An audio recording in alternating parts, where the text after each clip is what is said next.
Good evening, good evening.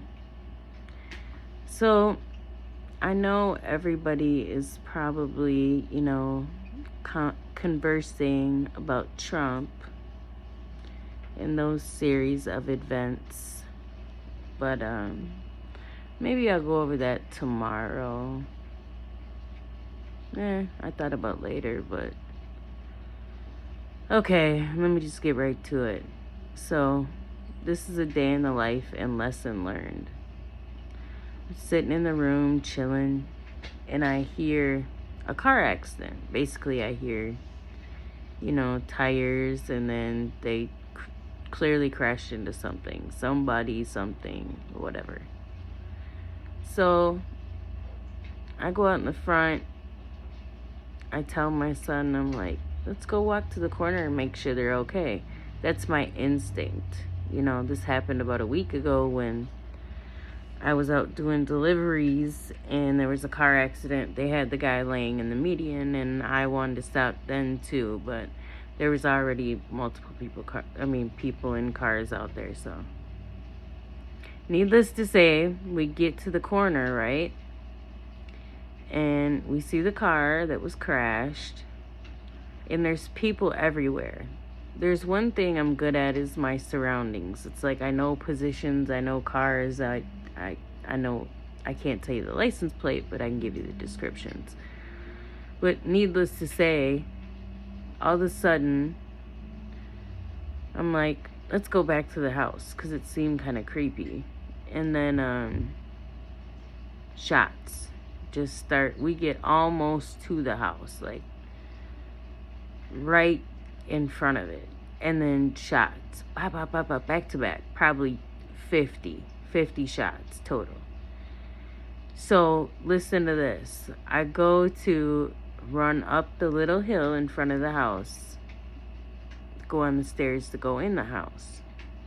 Some random dude is running on the porch.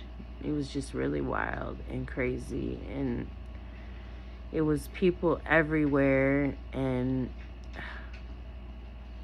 clearly his intent wasn't to shoot us. I think he was trying to get away from being shot. It's my understanding that one person was shot. I don't know if he's dead or alive. I'll probably read about it tomorrow. And,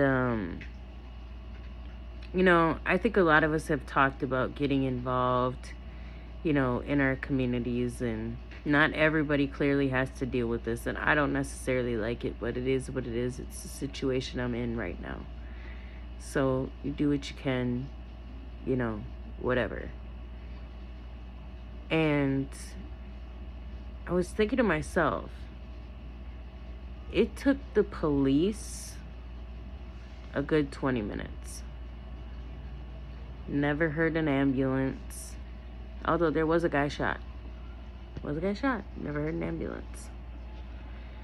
And I'm thinking to myself, like, the first thing I'm thinking is, that's unacceptable. Nobody should have to live like this. This is just ridiculous, right? And then the second thing that crosses my mind is the fact that for people who do want to live like this, fine, fuck it, let them. If this is how they want to live, so be it. I don't think too many people want to live like this. I really don't. I could be wrong, but I just wouldn't make the assumption that people want to do this. And I was saying how on Thursday, because I'll have time Thursday, I'm going to go to the mayor's office because I'm pissed at this point.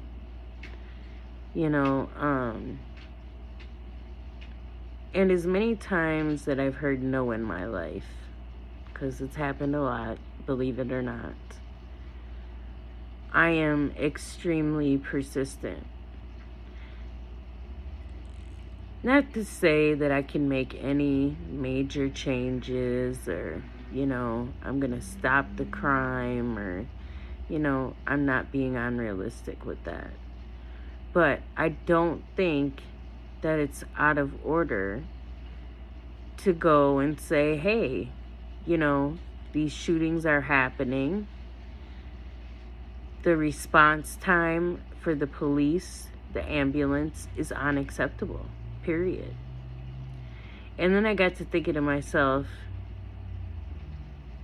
what if there was no police? What if there wasn't an ambulance to call? What would people do? You'd have to figure it out.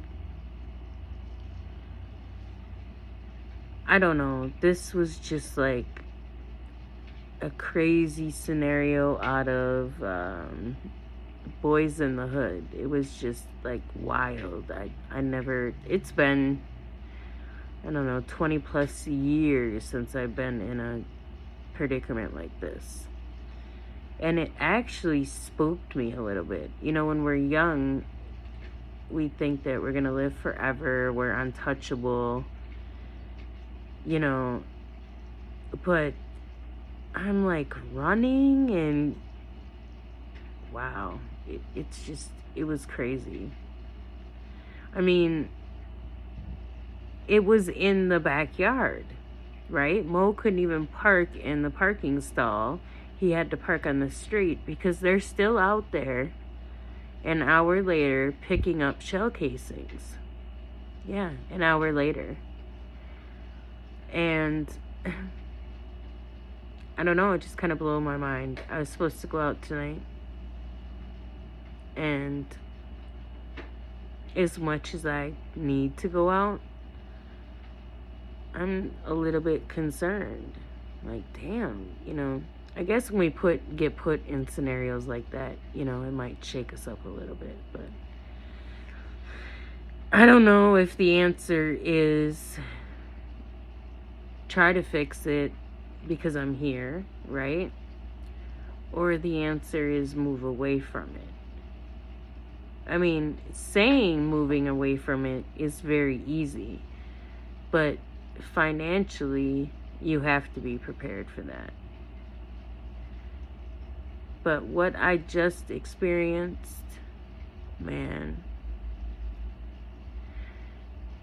I don't want anybody to have to go through that.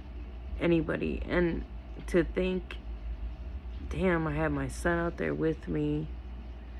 And thank God for him, because he knew exactly what direction everything was happening, and like, no, go this way. You know, it was like really freaky and weird and uncomfortable, but I don't ever want to be put back in this. I think when my son was 2, we lived in Chicago for a very brief year, okay? I don't even know if we made it the whole year, but one of the things that was kind of like the straw that broke the camel's back, per se, was the fact that I had to keep taking my son in the house because so-and-so was shooting at so-and-so because they were having some type of stupid gang/turf war. You know, it's just all fucked up. But anyway, that was my evening. And, yeah, that's it.